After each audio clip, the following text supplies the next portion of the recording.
Halo Sumatera Utara, selamat sore pemirsa. Kembali Anda menyaksikan Sumatera Utara hari ini, edisi Senin 13 Mei 2024. Bersama dengan saya Muhammad Budi SR. Dan saya Ayu Alfinia Kori. Sejumlah informasi aktual seputar Sumatera Utara telah dirangkum tim redaksi kami untuk Anda. Dan berikut Sumatera Utara hari ini selengkapnya.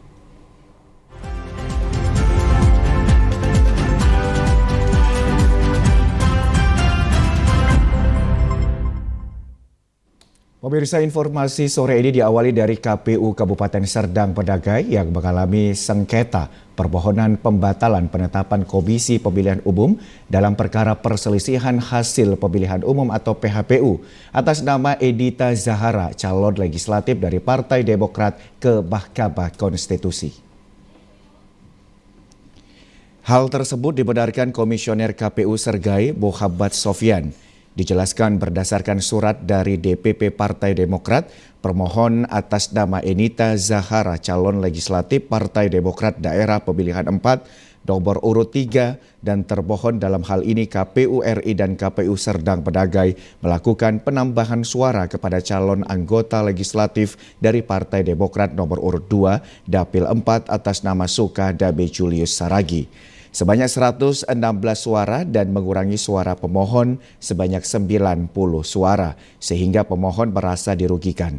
Surat keputusan KPU nomor 360 tahun 2024 tercatat suara Sukadame Julius Saragi sebanyak 2.879 suara, sedangkan suara Ernita Zahara sebanyak 2.866 suara, sehingga terjadi selisih 13 suara atas keunggulan suara dari Sukadame Julius Saragi.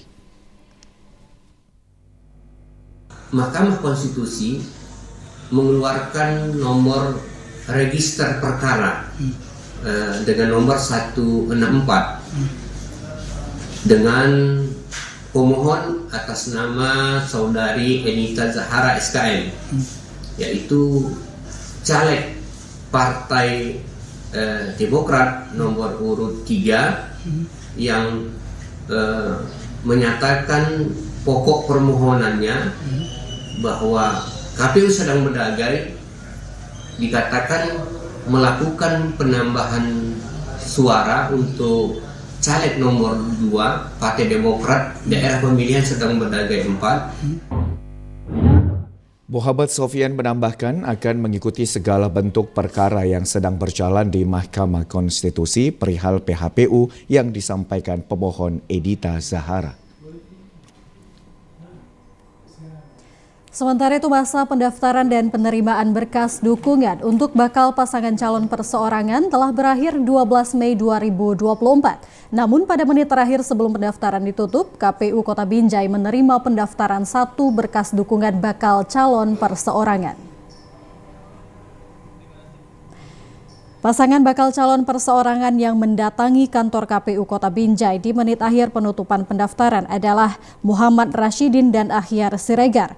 Pasangan bakal calon perseorangan ini hadir dan menyerahkan berkas dukungan sebanyak 22.000 lebih.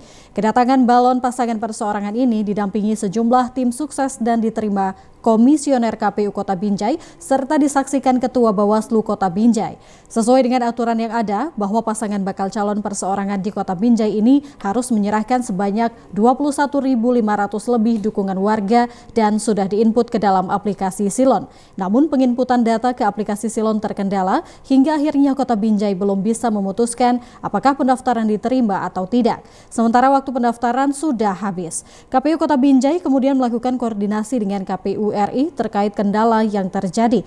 Hingga pukul 2 dini hari, KPU Kota Binjai belum juga memberikan keputusan kepada bakal calon yang mendaftar dan pasangan bakal calon perseorangan masih terus setia menunggu jawaban KPU Kota Binjai apakah pendaftaran mereka diterima atau tidak.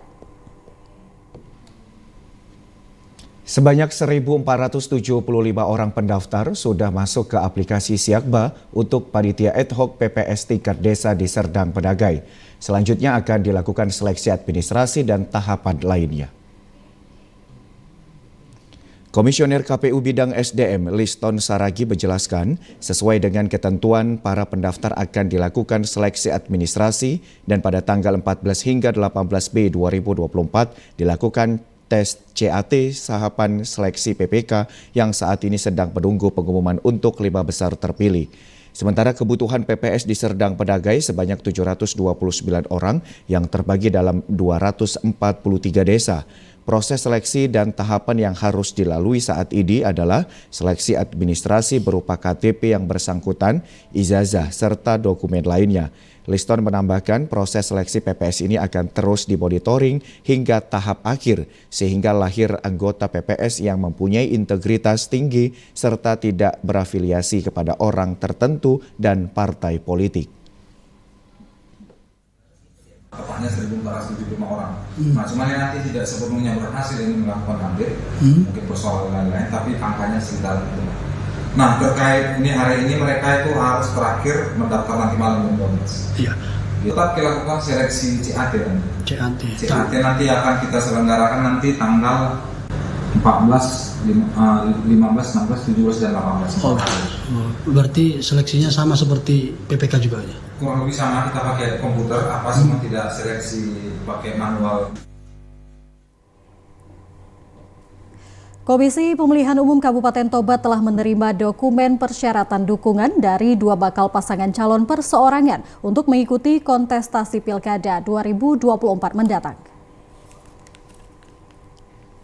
Berdasarkan data yang diterima hingga hari terakhir 12 Mei 2024 pukul 23:59 waktu Indonesia Barat, 2 pasangan bakal calon bupati dan wakil bupati Toba untuk jalur perseorangan sudah menyerahkan dokumen persyaratan dukungannya.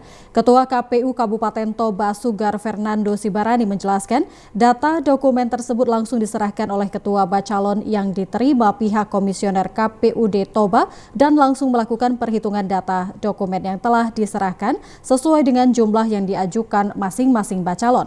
Saat ini bakal pasangan calon tersebut telah menerima akun sistem informasi pencalonan atau SILON dan sedang memproses unggah atau uploading data dukungannya ke SILON tersebut. Selanjutnya KPUD Toba akan melakukan verifikasi faktual apakah memenuhi syarat minimal sesuai dengan ketentuan PKPU RI. Adapun persyaratan sebagai calon independen bupati dan wakil bupati Toba yakni minimal 10% dari total DPT Toba atau minimal sejumlah 15.000 orang dukungan dibuktikan dengan KTP yang tersebar di 16 kecamatan di Kabupaten Toba. Sudah ada 2 bakal calon perseorangan yang akan maju melalui calon perseorangan dan semuanya sudah masuk ya ke dalam sudah melakukan penyerahan dukungan. Cuma karena sifatnya kita harus antri satu persatu, satu masih sifatnya antri masih menunggu di bawah. Dalam ketentuan memang untuk hari terakhir ya, setelah kami umumkan bahwa tanggal penyerahan dukungan itu dari tanggal 8 sampai 12. Kebetulan di tanggal 12 ini. Dari Kabupaten Toba kita beralih ke Kota Medan. Pemirsa, KPU Kota Medan membuka pengaduan masyarakat terkait status sosial calon anggota PPK. Hal ini dilakukan untuk membentuk badan ad hoc yang profesional berlangsungnya Pilkada 2024 yang lancar dan sukses. KPU Kota Medan mulai melakukan pembentukan badan ad hoc Pilkada 2024. Pembentukan badan ad hoc penyelenggara Pilkada 2024 meliputi PPK, PPS, KPPS, dan Pantarlih. Tahapan yang sedang berlangsung adalah pembukaan pendaftaran PPK dan PPS. Pada tahapan pembentukan calon anggota PPK, KPU Kota Medan telah mengumumkan nama-nama calon anggota PPK yang lulus pendaftaran tahapan administrasi untuk mengikuti tahapan selanjutnya yakni ujian tertulis berbasis komputer. Seleksi penerimaan anggota PPK dilaksanakan secara terbuka dengan memperhatikan kompetensi, kapasitas, integritas, dan kemandirian calon anggota PPK di kantor KPU Medan Jalan Kejaksaan Medan kemarin. Dari hasil pembukaan pendaftaran tahapan administrasi, calon anggota PPK terdata sebanyak 1.500 orang dan dinyatakan lolos administrasi, serta melanjutkan ujian tertulis berbasis komputer berjumlah 706 orang. Selanjutnya akan dilakukan tahapan wawancara sebanyak 15 orang dari 1 kecamatan. Sesuai dengan undang-undang yang berlaku, nantinya KPU akan membentuk 5 orang pada setiap kecamatan setelah dinyatakan lulus seleksi melalui pengaduan masyarakat. Anggota Komisioner KPU Kota Medan Divisi Sosialisasi Pendidikan Pemilih, Partisipasi Masyarakat dan SDM, Bobi Didal Dalibunte mengatakan dibukanya pengaduan masyarakat ini bertujuan untuk menghasilkan badan ad hoc yang profesional. Masyarakat berhak menilai status sosial calon anggota badan ad hoc. Terhitung mulai tanggal 4 Mei hingga 10 Mei 2024 KPU Kota Medan menerima adanya masukan dari masyarakat terhadap nama-nama yang telah KPU Kota Medan tetapkan yang lolos administrasi. KPU Kota Medan juga meminta partisipasi dari masyarakat agar nantinya badan ad hoc yang terpilih yang terlahir dari KPU Kota Medan memiliki integritas, profesionalitas, dan independensi. Pemirsa, sesaat lagi kami akan menghadirkan informasi seputar Haji 2024. Tetaplah bersama kami. Labbaik Allahumma labbaik, labbaik la syarika laka labbaik, innal hamda wan ni'mata laka wal mulk la syarika lak. Pemirsa, Syaimah Damanik berusia 95 tahun merupakan calon haji tertua embarkasi Medan. Syaimah terdaftar pada kelompok terbang pertama dari Kabupaten Asahan di embarkasi Medan. Kelompok terbang pertama dari Kabupaten Asahan tiba di Asrama Haji Embarkasi Medan di Jalan Abdul Haris Nasution, Medan, Minggu pagi.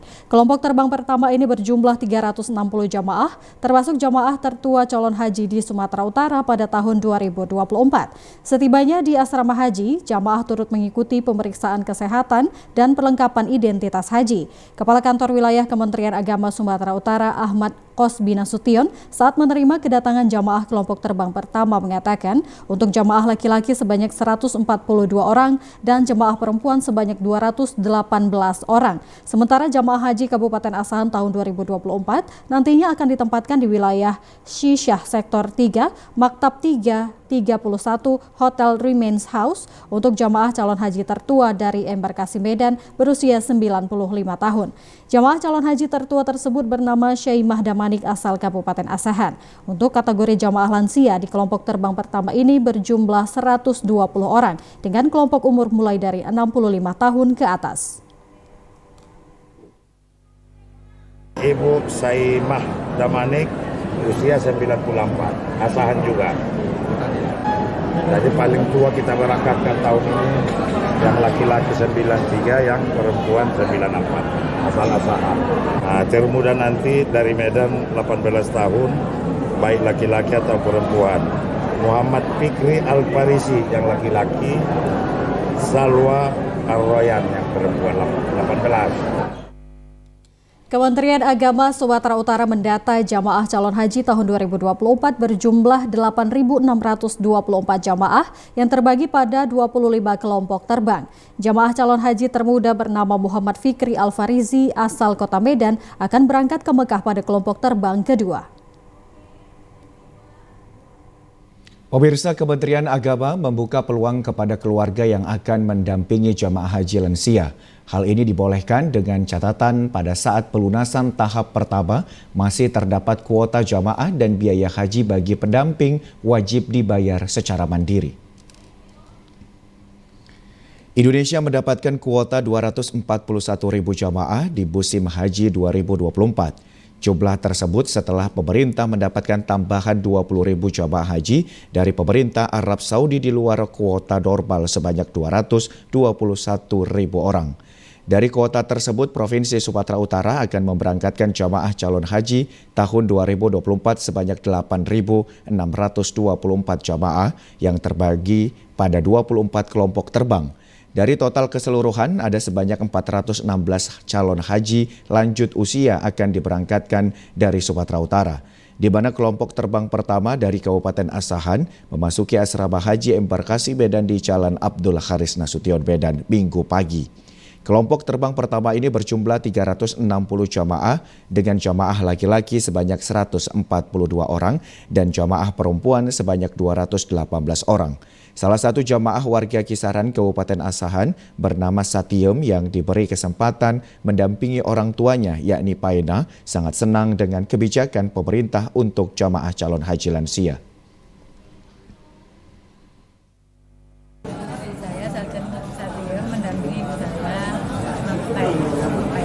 Gimana Bu rasanya keluarga boleh mendampingi keluarga yang berangkat haji?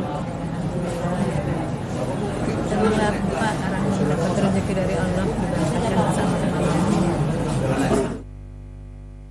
Kepala Bagian Tata Usaha Kementerian Agama Sumatera Utara mengatakan untuk pendampingan terhadap lansia biayanya secara mandiri atau dibayar secara terpisah dan masing-masing sesuai dengan syarat khusus adalah keluarga dari jamaah calon haji.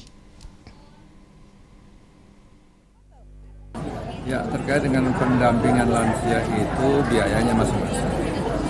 Contoh kalau ibu atau ayahnya berangkat mendaftar tahun 2013, kemudian anaknya mendaftar tahun 2016, gitu kan. Pada saat ibunya berangkat itu tergantung sudah termasuk kategori lansia. Maka dia boleh didampingi oleh anaknya walaupun mendaftarnya belakangan, otomatis dengan biaya dia sendiri.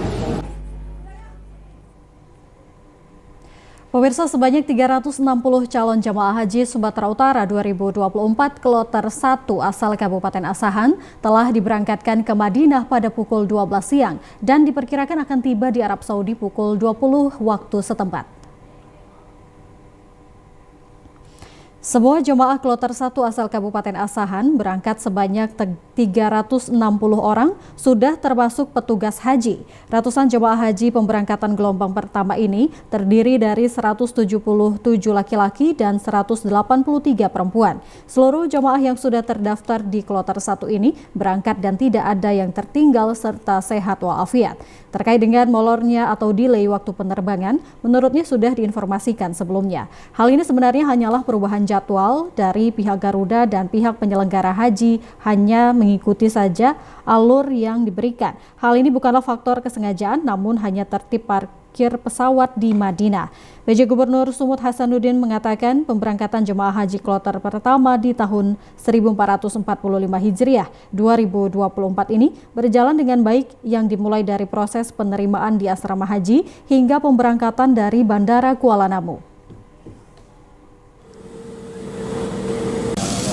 Calon haji dari Sumatera Utara kloter pertama kebetulan berangkatnya adalah dari Kabupaten Asahan. Semua perencanaan dan kesiapan berjalan dengan baik. Kita lihat dalam kesiapannya dari publik, kesiapan keberangkatan dan sampai sekarang kesiapan stop semua berjalan lancar sesuai dengan rencana.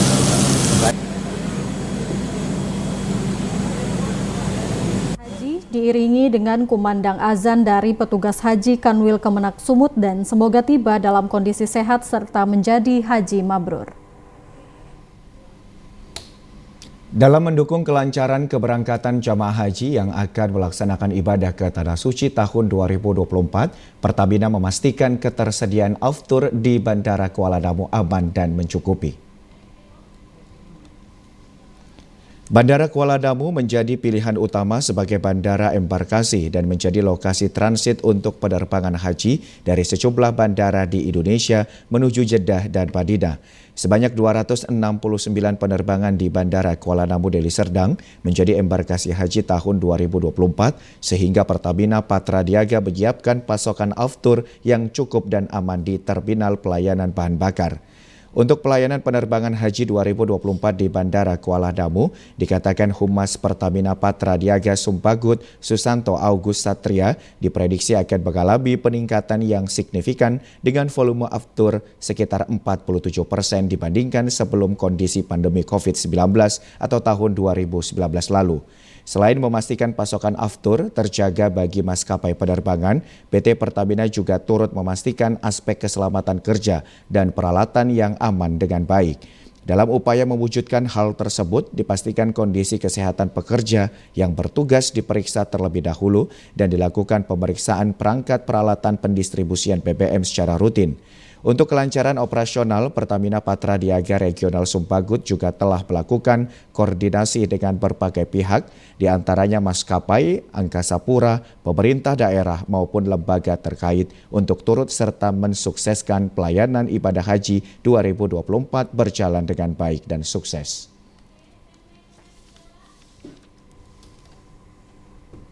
Ya pemirsa, informasi lainnya akan kami hadirkan sesaat lagi. Tetaplah bersama Sumatera Utara hari ini.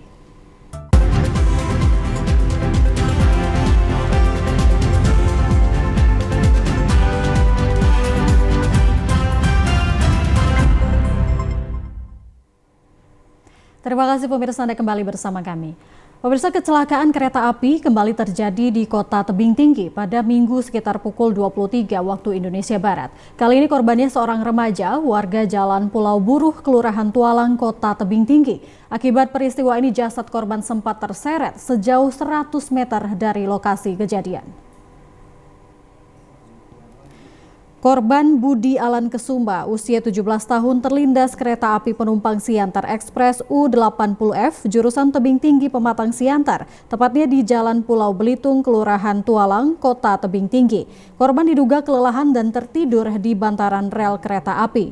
Melihat jasad anaknya terlindas kereta api dan ditutupi dengan kain, orang tua korban bersama keluarga histeris melihat tubuh anaknya yang hancur terlindas kereta api. Petugas Polsek Padang Hulu bersama personil Laka Lantas Polres Tebing Tinggi dan tim Inafis langsung mendatangi lokasi kejadian guna melakukan olah TKP dan mengevakuasi jasad korban. Kapolsek Padang Hulu Kota Tebing Tinggi AKP Marolop Samosir membenarkan adanya kejadian seorang remaja yang tewas terlindas kereta api diduga kelelahan dan tertidur di bantaran rel kereta api.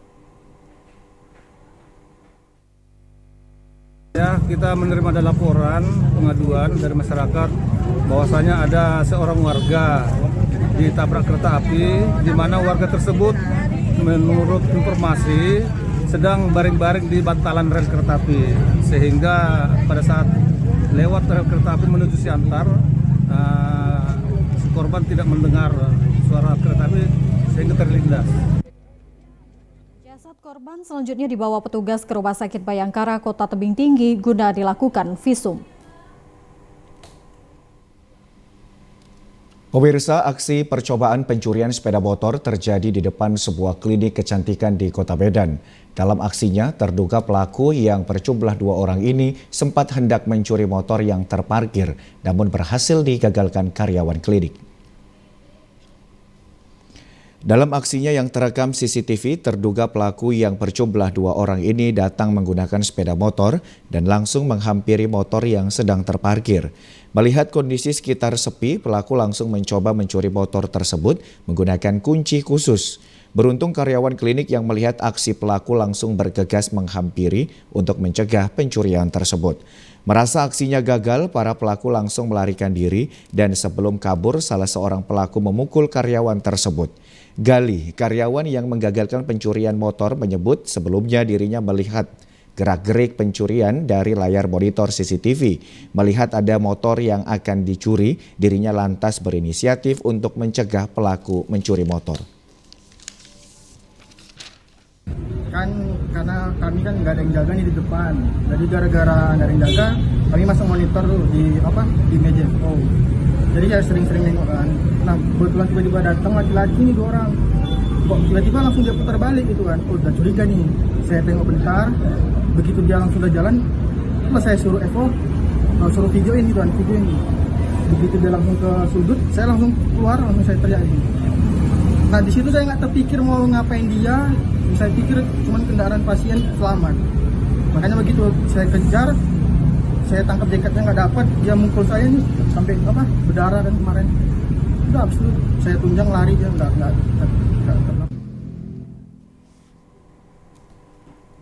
Keanekaragaman hayati sangat penting untuk dilestarikan karena dapat menjadi sumber ilmu pengetahuan dan teknologi sekaligus sebagai penunjang utama dalam keberlangsungan hidup manusia pada umumnya.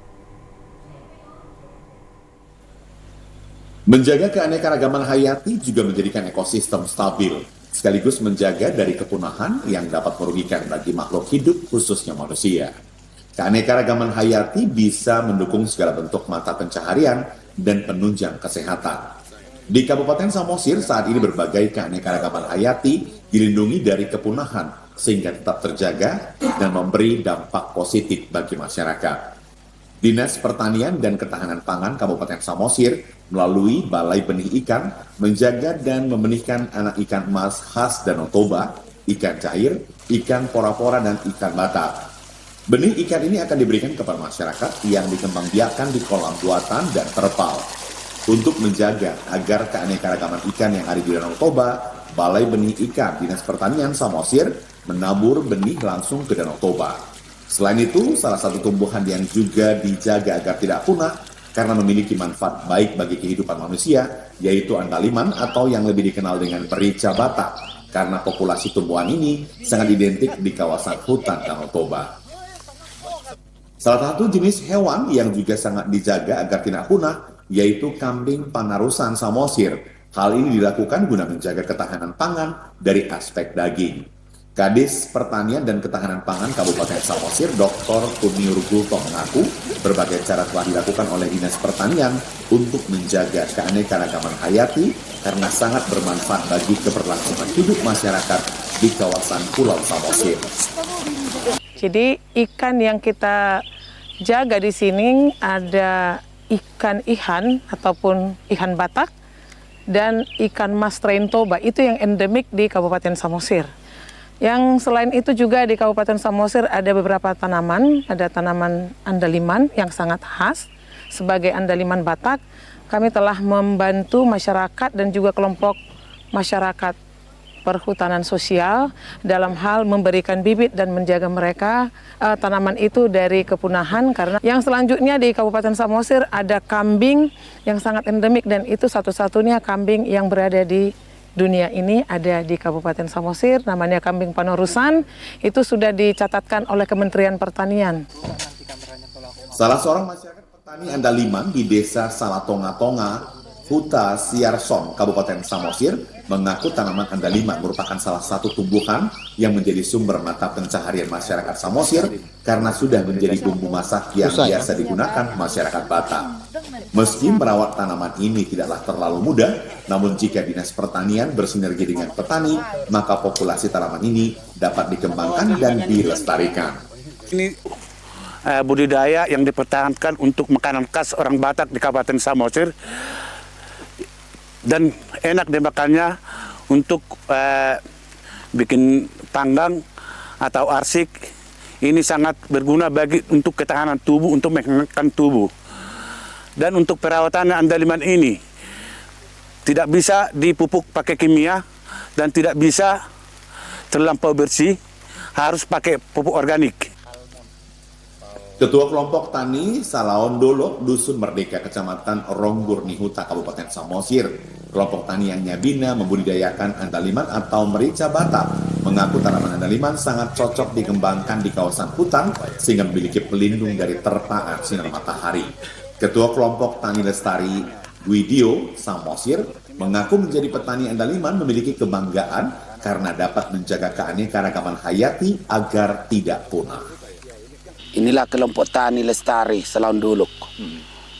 Jadi kalau permintaan dari kami, cuman kalau merawati ini kami tetap kami pertahankan, cuma kalau bisa ada bantuan dari Dinas Pertanian untuk bantu kami, tetaplah kami bisa pertahankan ini. Ya tetaplah kami gotong royong, walaupun tidak ada bantuan dari pemerintah, tetap kami mengusahakan biar jangan punah andaliman yang ada di Salaunduluk. Gitulah Pak. Keanekaragaman hayati tidak hanya berfungsi untuk ekonomi, namun mempunyai fungsi sosial seperti memberikan kesempatan atau lapangan kerja dan merupakan bagian dari elemen spiritual masyarakat yang membentuk budaya setempat sekaligus sebagai jati diri masyarakat. Pemirsa, berikut informasi perakiraan cuaca di sejumlah daerah di Sumatera Utara dari Badan Meteorologi, Klimatologi, dan Geofisika Wilayah 1 Medan berlaku pada hari Selasa besok 14 Mei 2024.